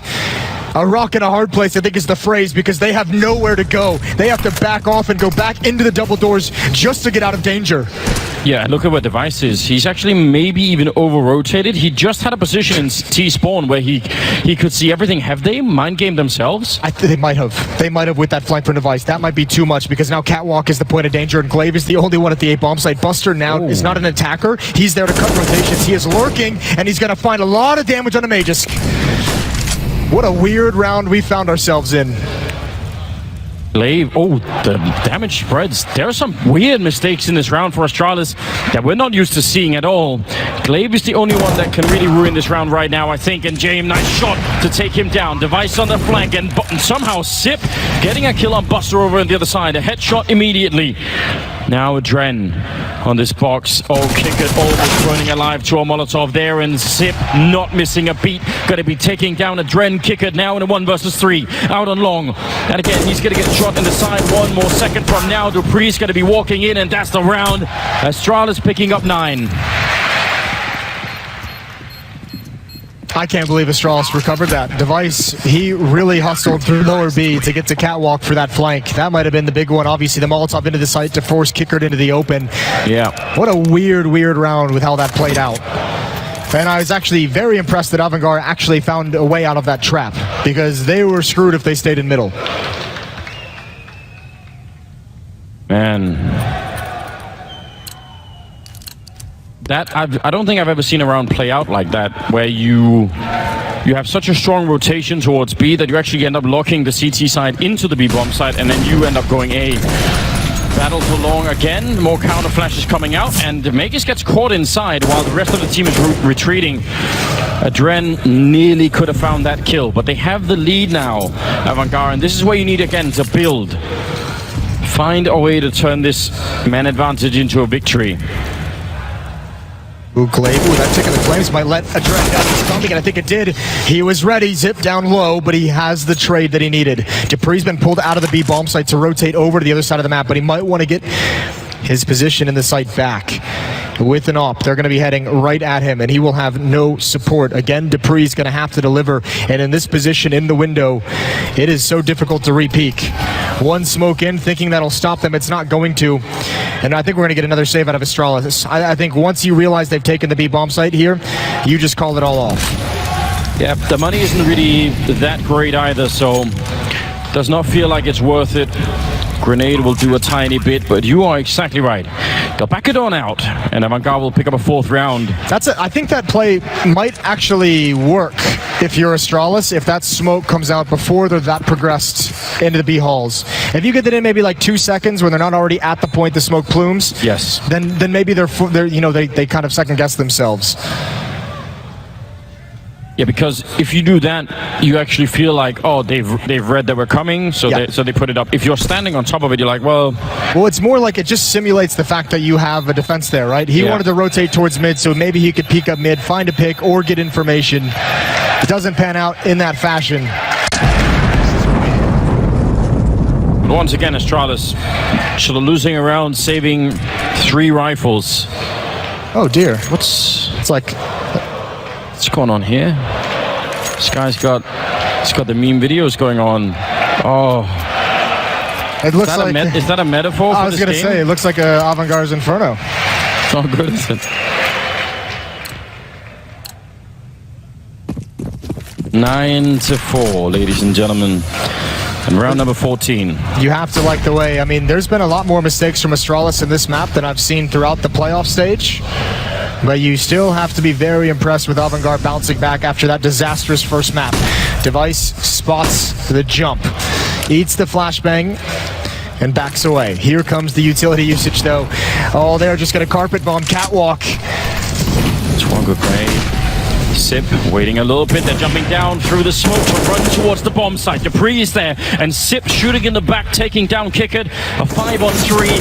Buster, he can't really see. He knows he's down there somewhere, but unable to find him. And Dupree happy to fall back. And actually, Sanji very aggressive to find that kill. That actually might be worth it. I was gonna say normally that's a huge risk to take, but you maybe have to do that right now. If you want to take down Astralis, maybe some of these risks are necessary. They've got no more grenades left on the Avangar side and holding on to dear life on this bomb site. 3 versus 4, and the Danes have all of the grenades, and they're going to try and see if they can take this round back and get to 10 in the first half. Sanji waiting up here. First victim in front. That flashbang doesn't really do that much. Dupree trying to set up another one, and Zip goes down. Glaive with 1 frag, and the turnaround. This device will take down Sanji, and they are on the bomb immediately. It's close, but not close enough for Avangar. 10-4. That is such a beautifully set up retake from Astralis. They controlled everything, even without actually being in the site. Glaive had control of Long. They had Magisk on top of the Xbox controlling Catwalk. They had everything set up so that Avangar could not escape the site. When the retake eventually does start, everyone from Astralis knows exactly where Avangar can actually be. And if you can't get out of that bomb site in a post plan on the T side, you're screwed, especially with the man disadvantage. Yeah, it's a hollow victory when you get in there and you're like, yeah, we got the bomb side, the bomb is down, but we're not holding Long, we're not holding Catwalk, and now we're just actually in a permanent crossfire.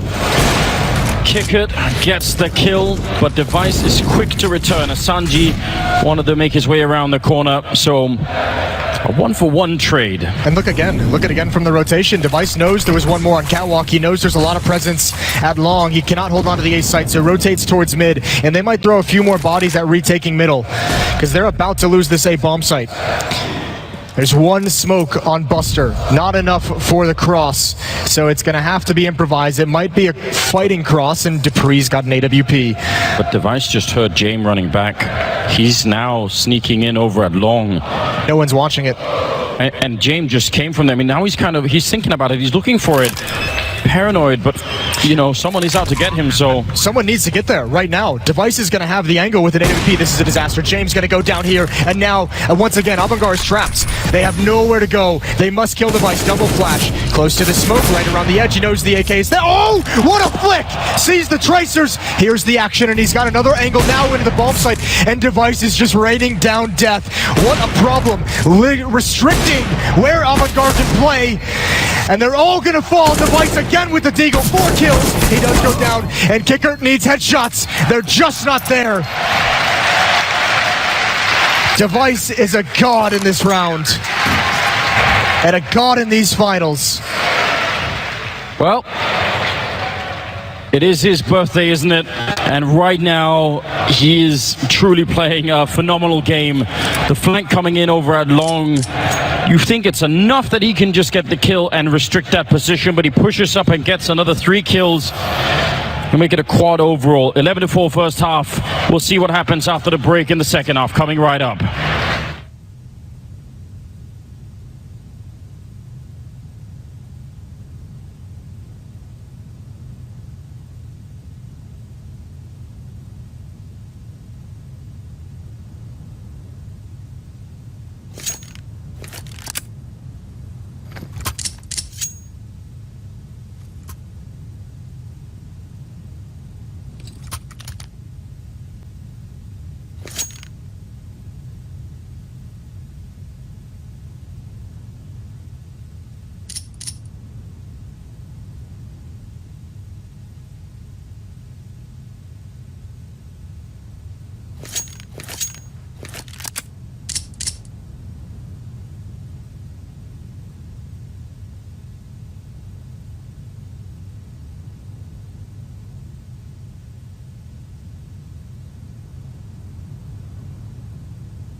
Welcome back, ladies and gentlemen. Second half, second map coming up here at the StarLadder Berlin Major Grand Final.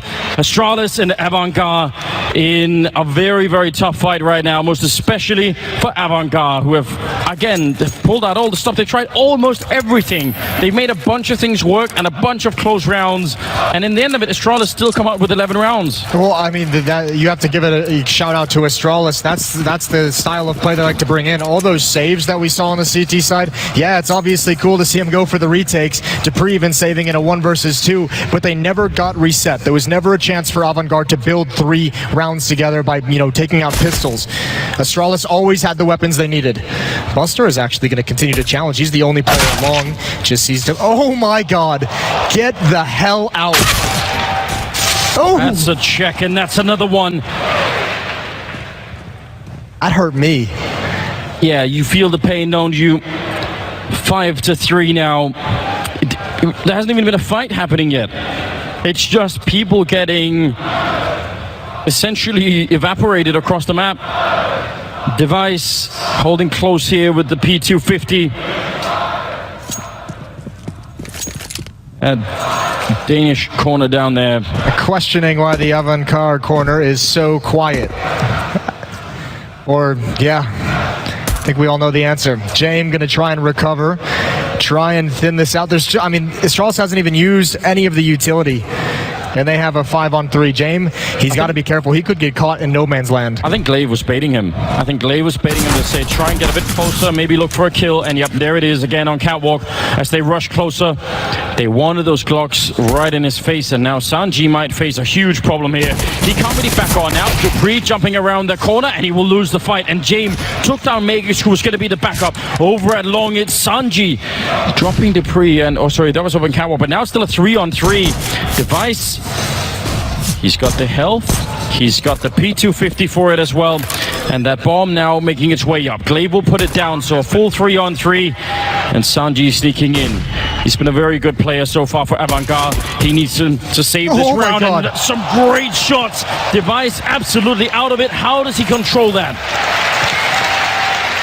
That's gorgeous from Sanji on the flank. You could see the thought process. Zip with low HP was just trying to jump out to bait for him.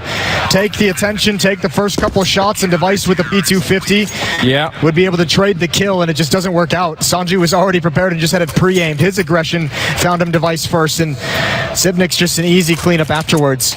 So pistol goes to Avangar. 7-5, I mean... Now we keep saying this, they need to build. I don't think they have it all, right? That was a 3-on-5 they just returned from. Well, if anything, it's going to get your team fired up, especially given how that round started. Maybe that's it. Scout, 2 Kriegs, 2 Deagles. This is not a safe round at all for Avangar. Yeah, we know Astralis. Don't jump. So good. Just don't do it. Just don't do it. So good in these situations. And Glaive and lower B. I mean, Dren's lucky. He, like you just said, he's the one jumping for intel. Glaive has tagged him down to 58. Very easily could have been a headshot. And there's the rifles, and now Device has the wide angle, and again, what a dangerous run from Sanji. 3 players in mid for Avangar. They're going to have 2 defenders coming up on catwalk as Kickert, he clears out lower and upper dark. But Astralis still haven't hit towards long, and now the defense can try and reinforce itself, try and create something powerful at this A bomb site as Sanji sinks back behind the default plant boxes. Yeah, this is actually a brilliant position for Avangar. They've done an amazing job so far in the round, just getting the information, setting up the right defense. They have a Molotov and a Dren that could really help out for an eventual bomb plant scenario, especially as the clock is running a little bit lower. It's all right, these smokes, just the smoke that's used for the cross at the moment, that is designed to get this smoke away from Sanji. Everything going according to plan for Astralis at the moment. They've got the counter utility, and now a flashbang being used. They wanted the information, and they've got way, way more. And now here comes the real hit. Man, that might have been a big mistake there for Avangar. They had all of the defense. Now they're a man short. More grenades raining in. Only 15 seconds on the clock. Adrena's already used the Molotov, and James in the corner though. Gonna pick up one, and he takes down Sip. That could have been the bomb down, but Dupree with the headshot instead. Adren's gonna get overrun, and Astralis will win the round somehow. I mean, it's just such a masterclass Astralis putting on a clinic. You know, you bait out the utility, they do everything properly, and Avangar every single way just did exactly what Astralis wanted them. They wanted that smoke to come out from the player inside the bomb site. They wanted to remove the smoke so they could not only fight him easily, but he can't put out the Molotov that Magus throws into that position. So no matter what happens, he's going to die. He goes for an information play with the flashbang. Again, what Astralis wanted. And now Device chimes in. Jay wanted something, but not that. Magisk, a nice headshot being dished out by Kickard. 3 versus 4 here. It just looked like in that last round that if they'd done anything but go aggressive, they would have had the manpower to stop some of what was coming. Kickard wanted to do it again. I mean, he sort of almost had to try that. That's now down the middle. It's so hard to blame them because they've played so many, not only this map, but the first map going back to it, where they just have been destroyed. And you have to feel like if you're Avangar, how can we get an advantage? And that's to know what's coming, to go take a peek like that and see, at least have the information so you can rotate away or rotate more people there. Well, it's just way too committed of an information play. That was a wide swing out. It was a wide swing, and in a different scenario, I think, you know, if they're up close and about to make the crossover, and Sanji goes for that flashbang, that probably works really well. But they were all the way down in pit, so he's just in the middle of the lane, and they're all there. Man, how do you do this? 13 and 5, Kriegs, an AK and an M4, and they have no money to fight with. Avangar, I mean, again, Astralis are hitting such an absurd level in this game. Here we go again, just pistols to defend, and yeah, they really are. And this is them taking advantage. This is even a game where we talked about in the first half. We noticed like 2 or 3 rounds where there were some mistakes out of Astralis' side, which you don't normally get. Yeah. And Magisk fragging away at Upper Dark.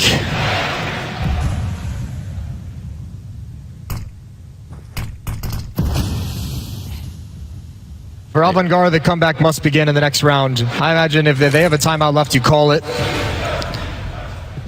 You talk things over, you come up with something. That's a bit sketchy for Glaive. Turns around thanks to the footsteps in Lower Dark. Another flashbang coming in. Certainly, he's got the last as well. Triple kill for Glaive. Just 2 rounds away from their 3rd major title in a row.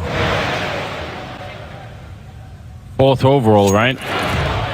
And if you had any doubt that Astralis, this lineup, has been the best team of all time in Counter-Strike, they're certainly reminding you now.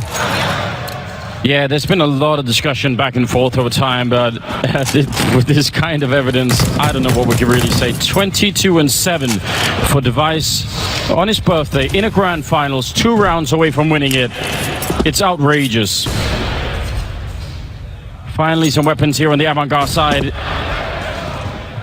I don't think we keep guessing as much as we want, but until they show us, we're not going to know how they can make this work. So it seems like even opening kills, that's not always going to do it. Avangar with a similar setup as to the one that Astralis were doing with sort of 2 backed up in that A corner, and instead it looks like Buster alone with an M4 here is going to be put to the test. And again, that just seems absolutely cruel. Up on the box and Dupree.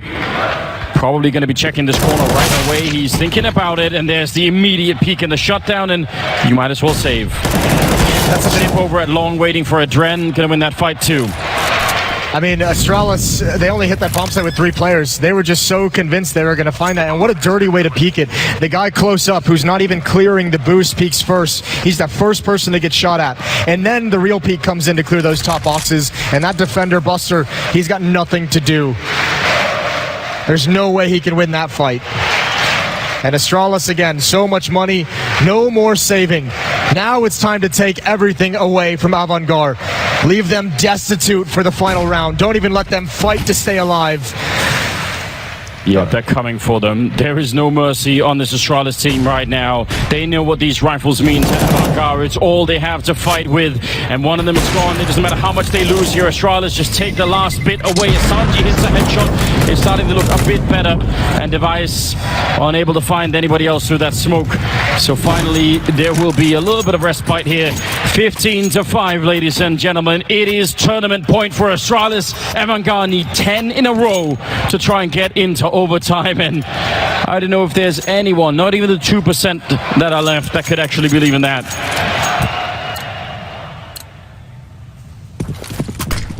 No, probably not.